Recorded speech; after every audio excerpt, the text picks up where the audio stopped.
Well, hello, Diane Cox here. How are you today? Are you having a lovely day? I thought I'd do, as the moment is upon us, I thought I would do a bit more of a deep dive into Pluto, as it is changing signs, the big thing that people who are interested in astrology are ranting and raving about at the moment, for all good reason. And I'm sure people who are interested in astrology are like me. So I've been watching a few films lately, one of my lovely festive things I like to do. And it's tipped over into the new year, which is lovely. The turn of the calendar. Obviously it's not New Year really.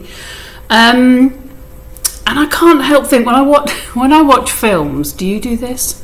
Do you go, what kind of transit they're having at the moment? You know, when you see characters and it's like, oh, they must be having a big Pluto transit, or Uranus must be going through the 7th house. It's like, or I actually think about what kind of chart the kind of main characters or any characters must have, and I love it. It's like, imagine writing a whole kind of film or whatever on people's astrological makeup and then just kind of acting it out during a film.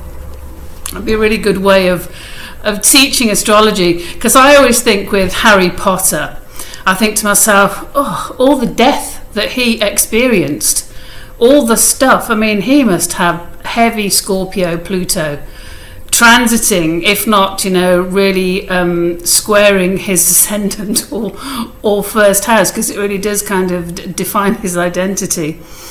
And I've just been watching a film. It's an old film, but I've only just managed to see it now.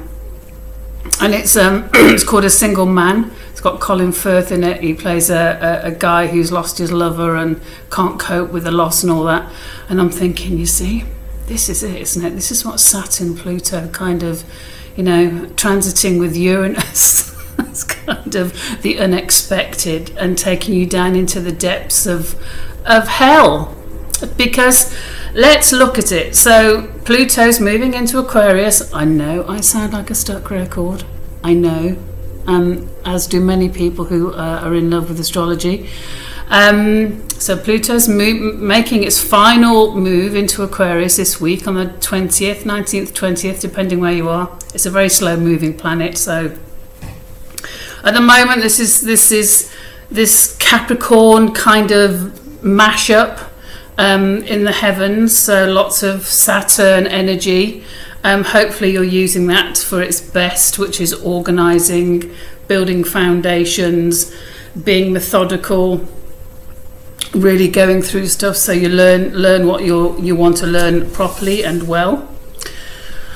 And then obviously we've got this Sun-Pluto conjunction, and then them both going to hop from Capricorn into Aquarius. Very exciting times. So I thought this video, I'm going to talk about Pluto, a bit more in depth about Pluto, because when you really think about Pluto, and if you want to kind of play with your own mind and your own expectations or your own thoughts about what's going to happen with Pluto when it goes into Aquarius for the world. And each country has its own chart, but I think that's actually quite difficult.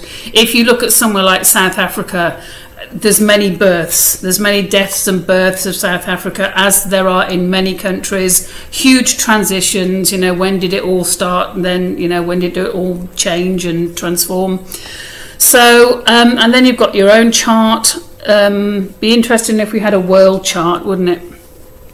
When the world came into being. And I've been reading some stuff lately. I like a good conspiracy theory. I've been reading some stuff lately about how people think the world isn't half as old or a quarter or a fraction as old as we think it is. It's quite interesting.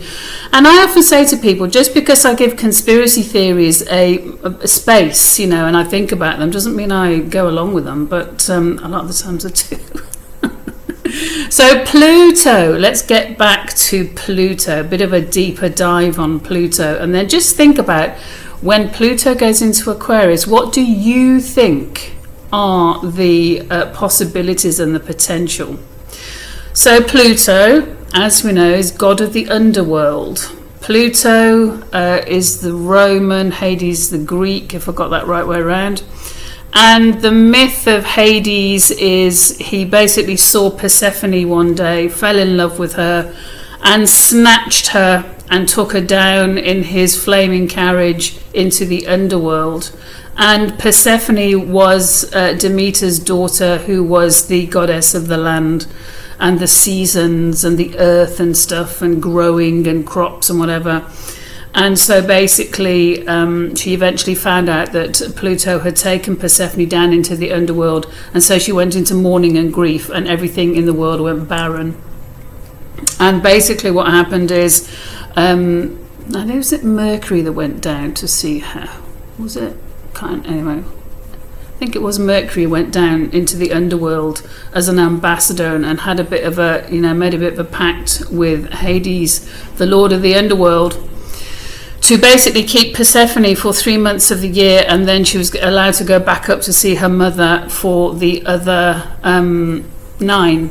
And that's why we have 3 months of barren winter, and then we have 9 months of spring and autumn and things in between, summer. So when you think about Pluto is the lord of the underworld.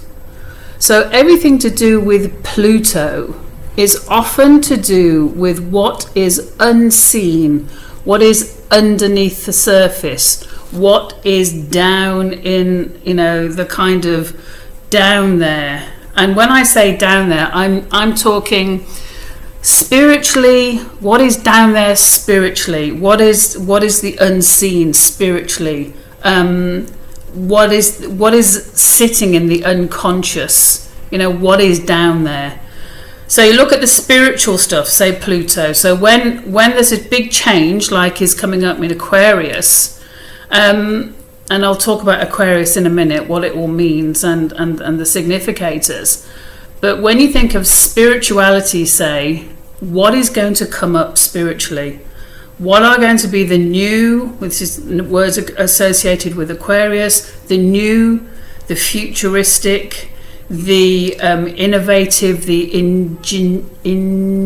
ingenious ways of expressing spirituality, of downloading spirituality, of recognizing spirituality, or, because we're dealing with humans here, and as you know, I think a lot of them who are in any positions of power, Pluto, how will they try and repress spirituality, as does go on, because spirituality brings people joy and happiness, and obviously there's this big plan to eradicate all that and try and make us all like robots, or just get rid of humans and bring robots in to mirror, as you know, what I think, the people who think they run the world. So you look at spirituality and you go, okay, how is this change of Pluto into Aquarius going to change the spiritual outlook of humanity? Aquarius can be a very humanitarian sign, not in a Piscean way, which is very dreamy and utopian and idealistic and very spiritual. The Aquarian way is pragmatic, being helpful, because remember, Aquarius in the old days was ruled by Saturn, and in the more modern days ruled by Uranus. Okay, so Pluto and Uranus together. If you look back at history, when Pluto and Uranus often come together, there is one of the most obvious ones is the bombing of Hiroshima, and the nuclear power, the destructive power of Pluto. But let's go back to Pluto before I get ahead, because it's so exciting and there's so much to talk about. So take the spirituality. So Pluto is about deconstructing, destruction, death, and rebirth, reconstruction, rebuild. I call Pluto the cosmic hammer, because no sooner has someone built something up that Pluto comes along and just kind of gets this cosmic hammer and smashes it and says, no, you can do better than that. Do it again, you can do better than that. Do it again, you can do better than that. So Pluto is a destructive force. It's a bit like Shiva in the Hindu superb insight into the gods and goddesses, a bit like Lord Shiva, the Lord of Destruction, and actually also known in not really Vedic astrology, but Pluto would be associated with Yama, the god of death in the Hindu kind of spiritual path. So let's go back to Pluto and just think about so everything under the surface. So you think about what is under the surface, not only of humans. So I've started with spirituality, emotions, okay? So wherever Pluto is in your chart, it starts to reveal stuff. I mean, Pluto is about secrets, it's about dark, it's about shadow, it's about taboo. I always call the 8th house the house of sex, drugs and rock and roll. And then obviously you've got tax, death, sex, rebirth, the whole thing. It's an intense kind of area of the chart. Pluto is intensity, and Pluto rules Scorpio. Scorpio is intensity. And Pluto rules things like mining, things that are under the ground. So it also rules surgery, things that are under the skin, things that cannot be seen. It rules mining, so minerals, gold, silver. It rules, I find this quite funny with my belief system, viruses, things that cannot be seen. Okay. I could also say atoms, things that cannot be seen, because it's like, they say the atom bomb. It's like, well, evidently no one's ever seen an atom. No one's ever seen a virus. Viruses are invisible. I remember being taught that at school. So I think that's quite, I shouldn't say it's funny, but I do think it's funny. Things that cannot be seen. And it would rule things like the roots of plants and trees and things that grow under the ground. And tunnels, if you're aware of what's been happening in New York and the tunnels, or you're aware of the DUMBs in the deep underground military bases around the world. I found out about those, crikey, 20 years ago when I was in an area of England, and someone told me, and then I got it confirmed, that there was a deep underground military base, and they said it was like 7 kilometres deep. And that no one knew about it in the area of where it was. So it rules, Pluto's ruling all this stuff under the radar. So secrets and secret strategies and secret plans and things that no one else wants to see. The whole government and the whole world of politics and all that kind of stuff. All these things that go on in hidden rooms. So, and personally, so going back to emotions, hidden emotions, secret emotions. So when Pluto changes, things can really be revealed, and they can come up into the open. Okay, and really allow things to die and be reborn. Allow things to be released and to be reborn. So Pluto would rule, for me, like I always think of Pluto, it's a water, when it rules Scorpio is a water sign, and I think it's like deep water. It's water at night. When you go out, and if you've ever been night diving or night snorkeling or night swimming, it's a whole different ball game. It is a whole different feel, and it is spooky.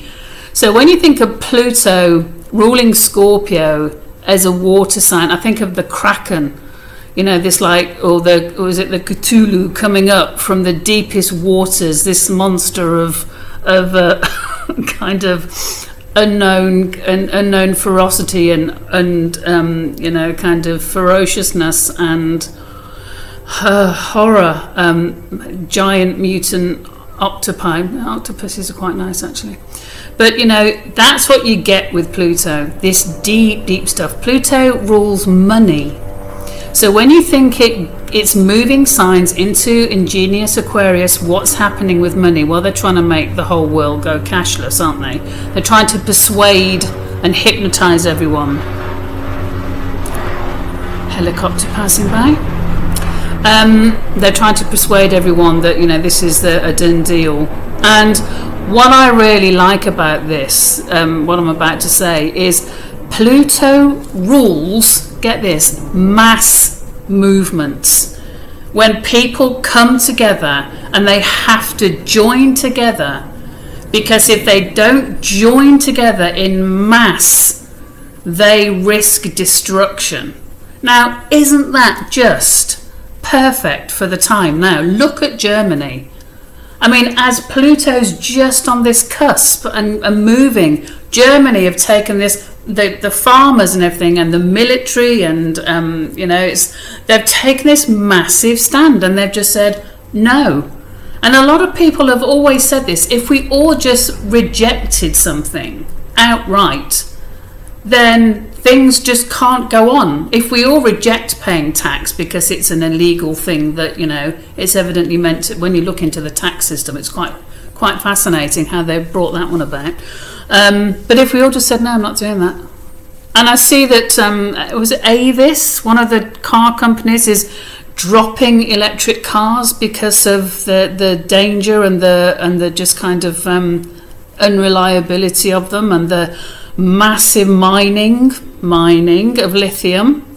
There's got to be ingenious ways. And have you ever seen those lithium mines, and anyone thinks that having battery cars is environmentally friendly, have a look.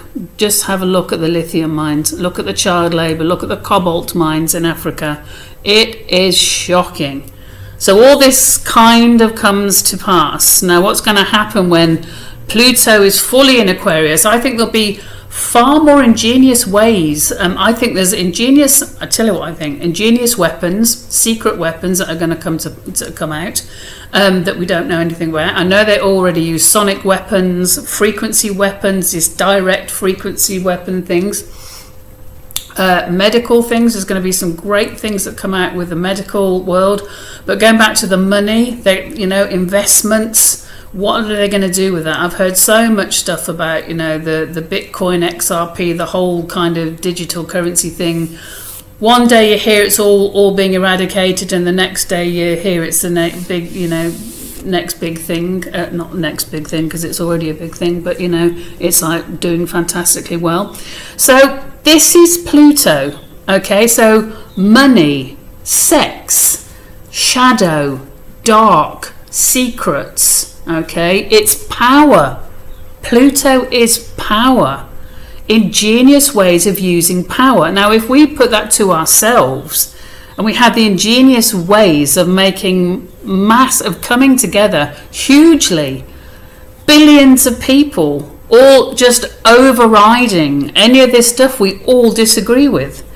We all disagree with it, and we just sit, and these tiny few kind of get to these psychopaths, as you know, definitely plutonic psychopaths, but it's all going to come to the surface, and there's going to be ways that we all see a way to come together and to ingeniously transform humanity, ingeniously do things that we want and not everybody else wants.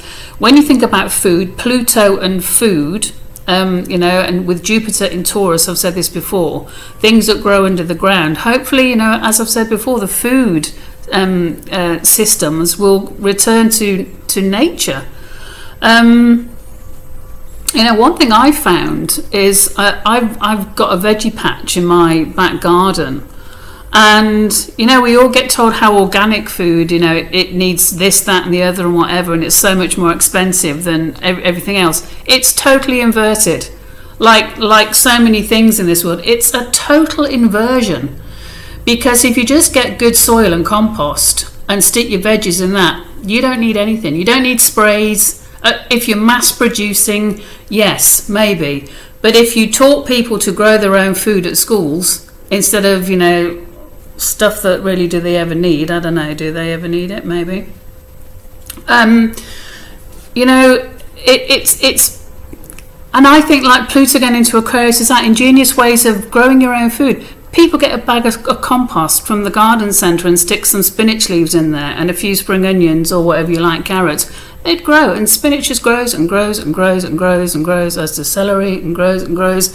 Why are we never taught that? Why are we never just taught, you can almost do that indoors? Anyway, I'm ranting. Okay, what else? So Pluto is also, because it's that 8th house, and I think, I always get Scorpio, Pluto. Pluto is addictions. Pluto is soul diving. Pluto is jealousy and madness and rage and revenge. Pluto is revenge. How am I going to get revenge? Mass movement. All the people of the world coming together and kind of... I'm only joking, we don't do revenge. We just do living in the light and being all that you can be. So when Pluto moves, so let me just go on to Saturn, Aquarius, Saturn and Uranus. So Uranus is the rebel. Now this is what I quite like, Pluto and the rebel. So deconstructing and constructing rebels, rebellious action. I mean, it could be massive. Aquarius is, when it's ruled by Uranus, is really rebellious. It's like, no way. It's like, it's just, rips up the contracts, the rules, the regulations, and it goes, F that. I'm doing it this way because this works and this is what I want. Uranus is out of the blue. Uranus is like the wild card. Uranus is like the lightning bolt, it strikes from out of nowhere and it raises stuff to the ground. So you got Pluto that rules all this stuff with Uranus, constant lightning bolts going end, finish, get lost, get rid of that, deconstruct, destruct, okay? It's a very powerful energy, Pluto and Uranus together. With the old rulership of Saturn, Saturn is organize, authority, get organized, get all your ducks in a row, get the things that you need to make that vision that you have. Saturn is more, it's more, serious. It's kind of more applied, the pragmatic, get it done. Uranus is just like more like the, so the two together is like, ooh, this could be really interesting. It could be really, really interesting. So going back to Pluto, and again, look at where it is in your chart, because this is the area where this energy is going to be really kind of directed. And look at where Aquarius is in your chart, and then you'll see some very interesting, and you can just get, warned is forearmed, and you can just go, okay, this is a few things are going to be changing here, and just go, okay. And let me tell you, I know when I went through my Uranus, when Uranus went through my first house, wow, I think I told you the story before, so it's just like, and then Pluto is manipulation, it's dark, it's shadow. Pluto is shadow. Pluto is the taboo, drugs, criminals, crime, things moving around in the dark. Okay, so you put that with Uranus, and you put that with Saturn, organised crime, child trafficking, human trafficking, human organ stealing. The demons of the world, the devils of the world. Okay, it's just kind of, and I do think it'll all kind of, there's, as we see now, there's things that are coming to the surface which is just like, oh my goodness, seriously. So what else have we got with Pluto? I mean, the always the obvious ones are the power. Maybe with Uranus and Aquarius, maybe there'll just be this sudden change of power. I have this thing about the elections next year, how they're not going to be elections. They're going to do something to stop elections, and we'll all get stuck with a totalitarian global government of these people who, yeah. What else do I want to say about that? I think I've said everything. Sexuality, obsession, passion, yeah, all that kind of stuff. Charisma. But it's quite interesting with the the money thing and what will happen with that. it's our own personal vices, whatever your own personal vices are. It all comes up for inspection, and it's actually a good time to deconstruct your vices, or deconstruct parts of you that really aren't working for you, and basically make things, make space for new birth. It's a good, it's a very good time for that. But you can think personally, and you can think in your country, then you can think worldwide. So just keep your eye on it. Do a little kind of, do a little think on it, and just go, oh, okay, what's going to happen there? What's going to happen for me physically, and what's going to happen to me mentally, emotionally? What's going to happen to me, like I say, spiritually? And just go, okay, what's going to be happening here? What's going to be happening psychologically? What's going to come up for me? So I think what also could come up is things like mental hurts, wounds, things that are unseen. So just put your mind to this. What do we not see in the world? I mean, look at the earthquake just gone up in Iceland. I mean, I know that's Earth, Jupiter in Taurus, and then you've got, things coming up from the depths with Pluto, unexpected, Uranus. So, and just before I finish, I wanted to pick some tarot to just see how it supported this video. And this is what came up. The first thing that came up was the King of Swords.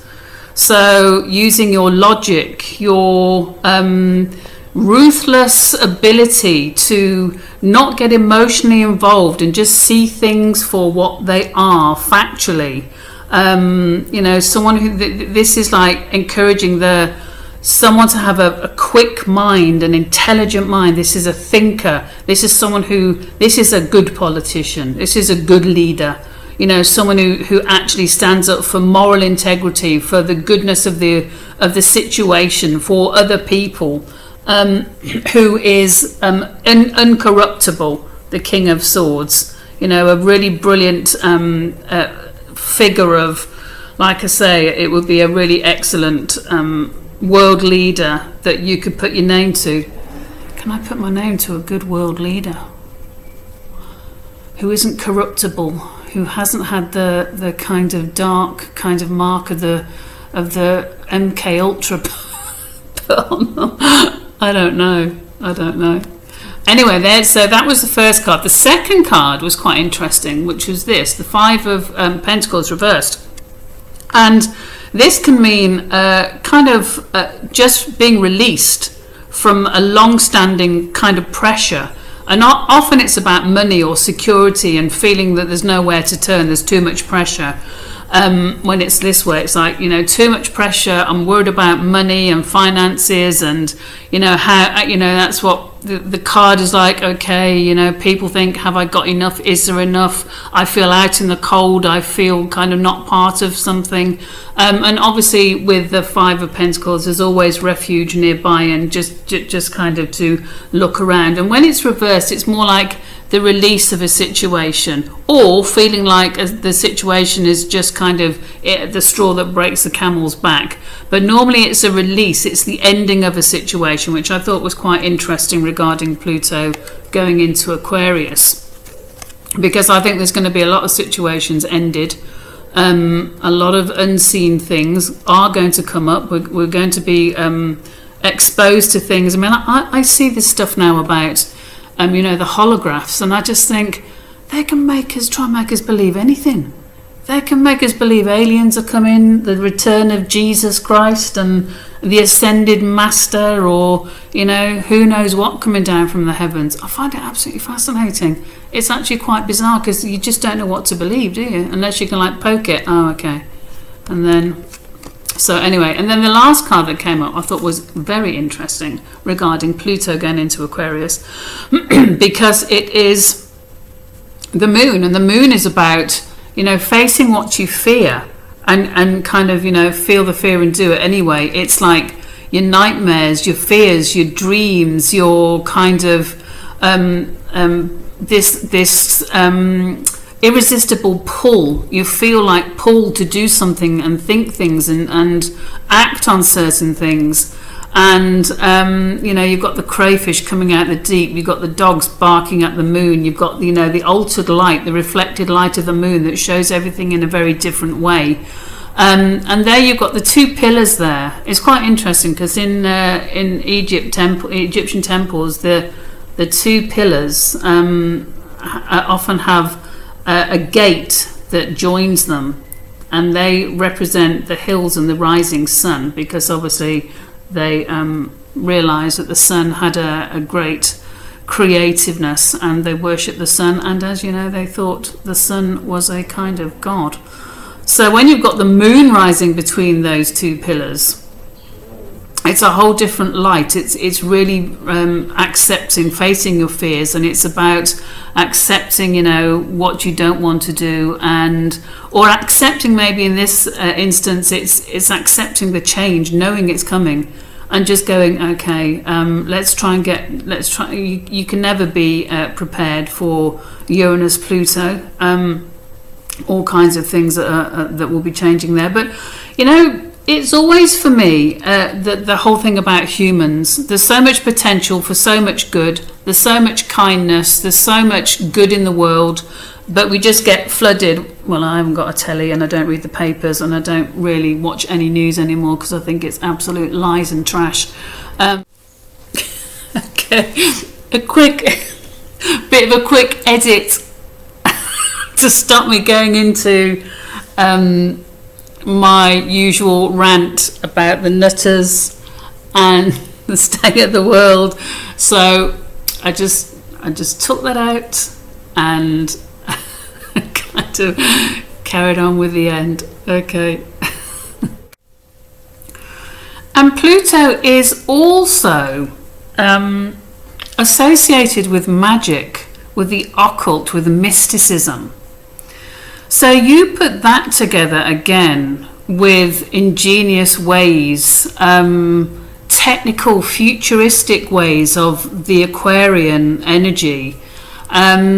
Uranus is tech. It's all kinds of technological developments in medicine, in education, look at, like I say, the holographs that you can see, that kind of stuff. But also take that to the occult. Obviously occult means unseen, but then also the mysticism. What we can all achieve by, again, tapping into our own magical selves.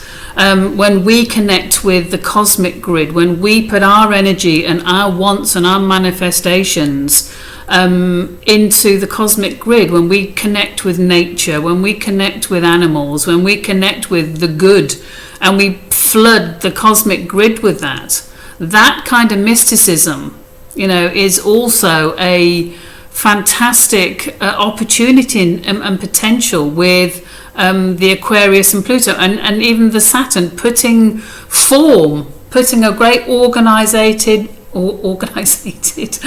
a great organizational skill into formulating that kind of stuff that we see as magic, which is, again, obviously just connecting with the energies, with the frequencies. The opportunities are fantastic. So that's like the 8th house stuff as well. Like I say, the occult, the mysticism, Pluto, that which is unseen, the unseen world. I mean, come on, this fantastic opportunities, again, the potential for coming in touch with the unseen world. It's exciting stuff, and long may it fulfill the potential in an incredibly positive and good way that we can actually see. So exciting stuff, eh? So thanks for watching, and hope you enjoyed that. Leave any questions, as I say, and I'll be back soon. Cheers now. Bye bye.